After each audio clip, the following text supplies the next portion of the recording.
estudamos as estruturas anatômicas da cabeça, identificamos os músculos, tá certo? Artérias, veias, tá joia? Nós falamos da região da face? Falamos também? Tá bom. Eu esqueci. Tá bom, verdade. Não tem problema não, é idade chegando. Viu? Não disse? Tadinho, ele sofre bullying. Bulinado. Então, olha só, dando continuidade na região do crânio, né?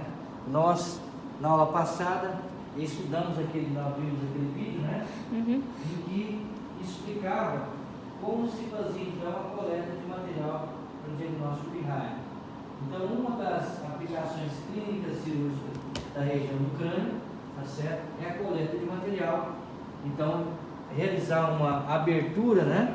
Então, vocês viram, nós dissecamos a musculatura, fizemos uma abertura no osso do crânio, né? E assim tivemos acesso ao sistema nervoso, encéfalo. E aí guardem aqueles pedacinhos lá, né? Aqueles fragmentos daquelas determinadas partes do encéfalo que são utilizados para o exame diagnóstico. Nós vamos ver isso mais adiante, uma cirurgia de discórdia, tá certo? Nós vamos daqui a pouco estudar alguns pontos de bloqueio anestésico, que vai ser importante para o procedimento de discórdia, que é a retirada do couro, né?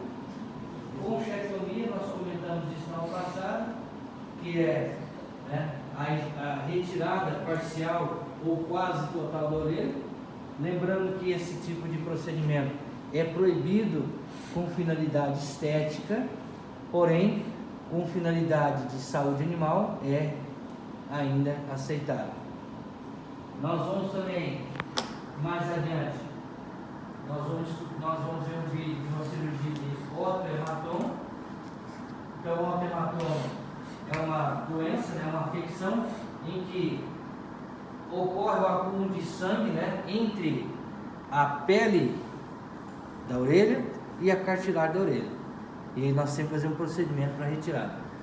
Quando a gente for falar dessa cirurgia, a gente vai chamar atenção sobre as estruturas da orelha. Cirurgias de encéfalo. Então, se nós tivermos a necessidade de fazer uma cirurgia de retirada de um tumor ou de, por exemplo, colocação de uma sonda para fazer drenagem de hidrocefalia, nós temos que ter acesso ao encéfalo. E cirurgias de neoplasia, né? Cirurgias de retirada de tumor na região, tá certo, do crânio. Passando agora para a região da face, nós já identificamos essas estruturas, né, na aula passada. Agora nós temos alguns procedimentos que nós realizamos com uma certa frequência.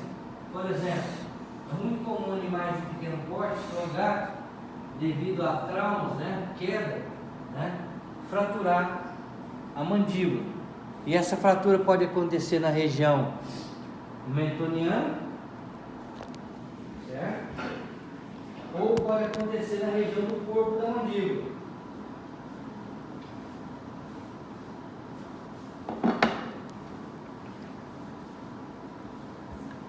Então, se nós lembrarmos da aula prática do primeiro semestre, aqui nós temos a mandíbula, né?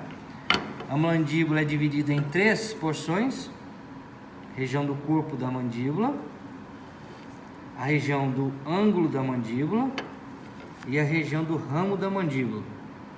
Normalmente, as fraturas de mandíbula ou acontecem na região do corpo ou acontecem na região de articulação.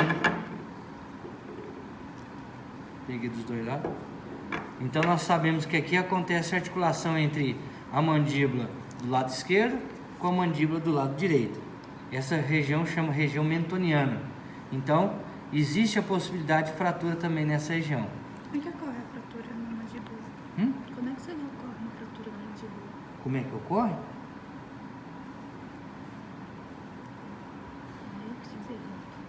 Eu falei agora há pouco. Como que ocorre, gente? Comendo rapadura. Queda. Pancada. Acidente, né? Acidente. Atropelamento. Dá pra fraturar comendo? Não é no bom osso, não vai, não. Só se, por exemplo, se for um cachorro estiver mordendo o osso de boi, né? Aí ele morde com muita força, por exemplo, o animal jovem, pode acontecer.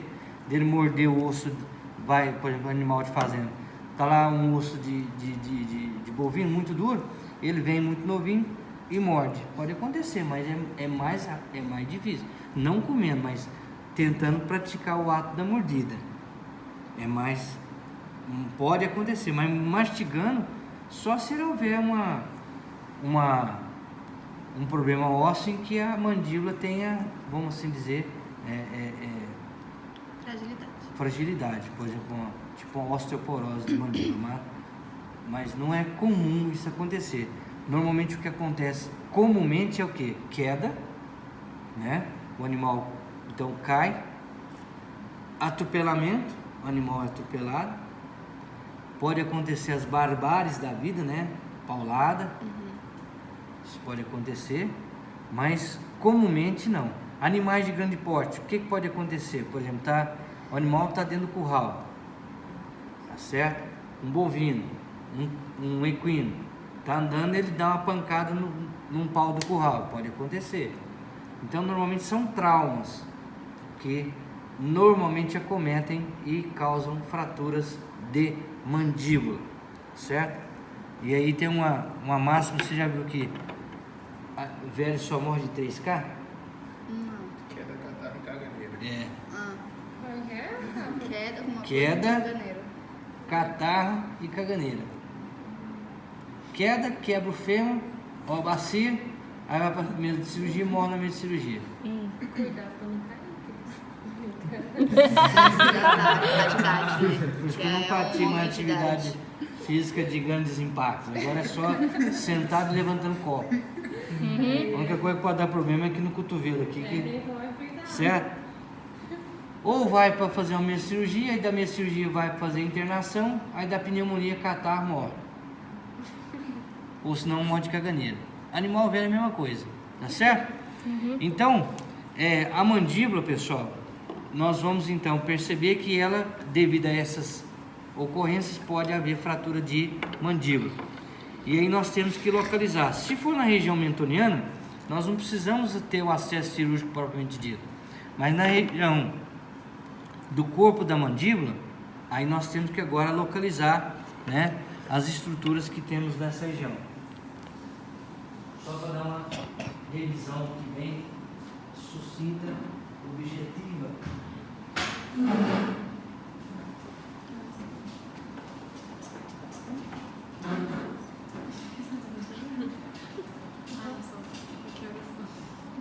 Deixa eu interromper. Seu pai tá esperando? Seu pai tá esperando? Então, não perguntaram a hora?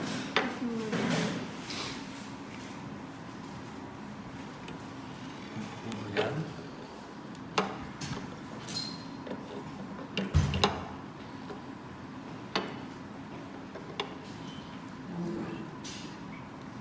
Então vamos lembrar, guardando as devidas proporções, né? Então a posição da mandíbula fica, guardando as devidas proporções, fica nessa posição, né? Então essa parte toda aqui, olha, que é a parte do ângulo da mandíbula e o ramo da mandíbula, estão praticamente ocupadas por essa estrutura. Quem lembra o nome dela? Masseter. Não, masseter não. Músculo masseter. Você entendeu? Eu não entendi não. Não vem com agressividade não, viu? Aí depois nós temos aqui, olha, que a região do corpo da mandíbula, ela então vai ser recoberta pelo músculo bucinador e principalmente pelo músculo depressor do lábio inferior. Então, quando eu vou acessar, por exemplo, essa mandíbula, nesse caso aqui, olha, ela fraturou completamente. O que nós temos que colocar? Uma placa. Então, nesse caso, eu vou ter que fazer o acesso cirúrgico, né? Qual que é a primeira estrutura que nós vamos atravessar? Segunda, subcutâneo. Depois, que músculo é esse?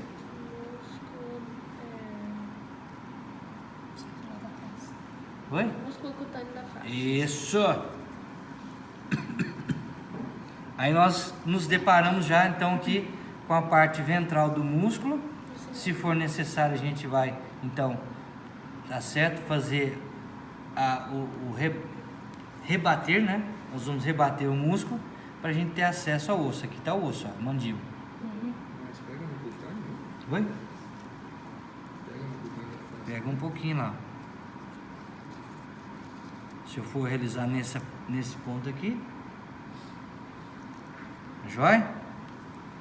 Então essa é a sequência, né? Pele, subcutâneo, cutâneo do tronco, desculpa, cutâneo da cabeça, e aí a musculatura que vem logo em seguida, que é o depressor do lábio inferior e o bucinador. Isso então quando a gente vai fazer cirurgias de mandíbula. No outro logo lá embaixo, lá, olha, inspeção sanitária. Então nós vimos na aula passada que na região do músculo masseter há possibilidade de desenvolvimento de cistos de cisticercose. Então, essa região, durante o processo de inspeção, né, durante o procedimento de inspeção sanitária, o veterinário vai realizar uma série de cortes aqui à procura de cistos de cisticercose. Trepanação dos seios paranasais. Lembrando que nessa região nós temos o osso maxilar. Por favor, minha querida, pega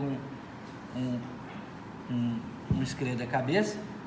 Então nós sabemos que nessa região da face nós temos um osso bastante desenvolvido, que é o osso maxilar.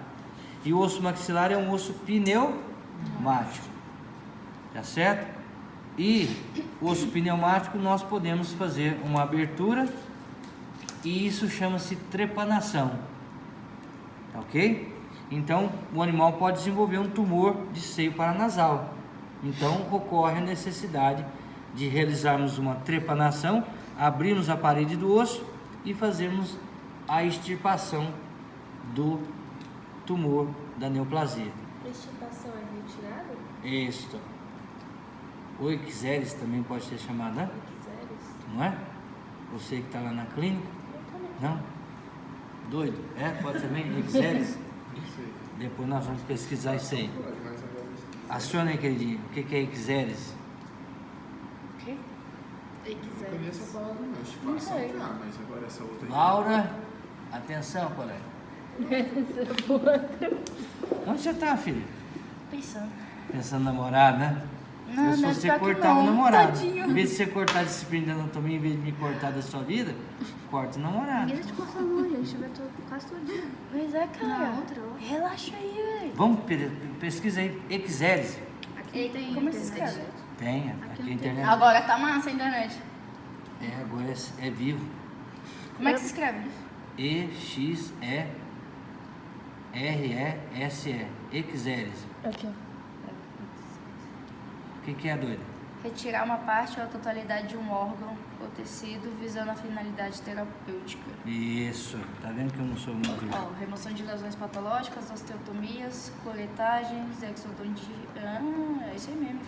Viu, Gracinha? Nossa, é muito inteligente.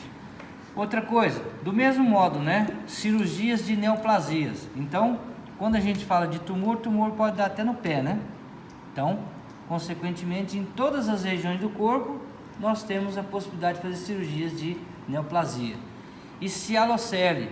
Então, tem alguns casos em que as... Vamos chegar lá. Tem alguns casos em que as glândulas salivares, elas podem sofrer um processo inflamatório e acumulam saliva. Isso chama cialocele. Então, em alguns casos é muito comum na glândula mandibular. Então é necessário fazer o quê? Uma drenagem, né? Porque ocorre um aumento significativo da região e consequentemente isso pode comprometer a vascularização, pode causar dor, trazer problemas secundários ao animal. Alguma dúvida, Laurinha? Certo? Então vamos nos posicionar nessa mesa para a gente ver aqueles dois vídeos lá Esse é daquela o osso